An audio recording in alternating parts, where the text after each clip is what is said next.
Qindra besimtar mysliman falën mëngjesin e kësaj të mërkure namazin e Kurban Bajramit në pedonalen kryesore të qytetit të Beratit në një atmosferë për kushtimi si dhe besimi.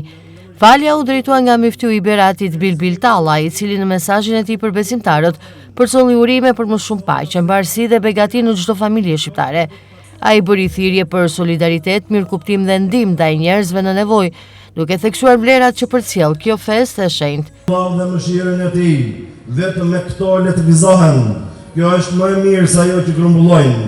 O musliman, në këto ditë feste futni në zemrat tuaja gëzim dhe hare, lumturi dhe kënaqësi.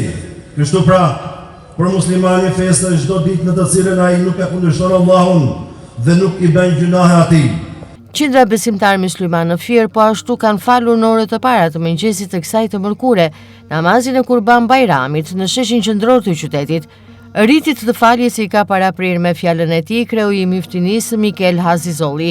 Salavatet, selamet, përshëndetit në përzemërta i çojmë për profetin tonë Muhamedin alayhis salam, mbi familjen e tij të nderuar, mbi shokët e tij besnik dhe mbi të gjithë ata që do ta pasojnë rrugën e tyre deri ditën e gjykimit. Të nderuar besimtar, Kurbani është një shprehje përkushtimi, sakrifice, sinqeriteti dhe nështrimi ndaj vullnetit hyjnor. Ky nështrim e përkushtim simbolizohet në mënyrë kulmore me Ibrahimin dhe Ismailin alayhimus salam.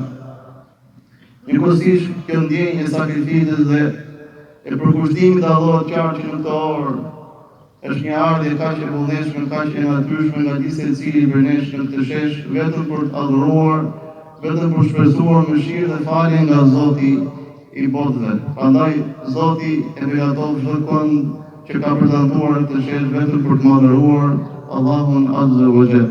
Besimtarët mysliman në Gjirokastër gjithashtu kanë falur namazin e Kurban Bajramit në pallatin e sportit të qytetit.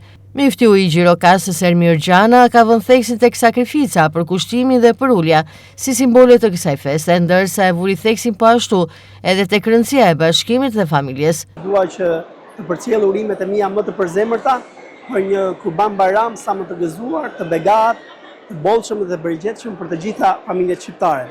Le të jetë kjo festë një festë e afrimit me Zotin, me krijuesin ton, por nëpërmjet veprave të mira, nëpërmjet solidarizimit, nëpërmjet afrimit në shoqërinë tonë, nëpërmjet të ndarjes së sofrës tonë me ata që kanë më pak mundësi. Dua në përfundim të fjalës time që të gjithë besimtarët musliman të rrethit të Gjirokastës, por të mbar Shqipërisë, por edhe të gjithë qytetarët e Shqipërisë, t'i uroj për shumë vite të tjera, të gëzuara, të begata, edhe festa të tilla të kenë gjithmonë në familjet e tyre. Ju falenderit edhe gëzuar festën e Kurban Bajramit për shumë vite.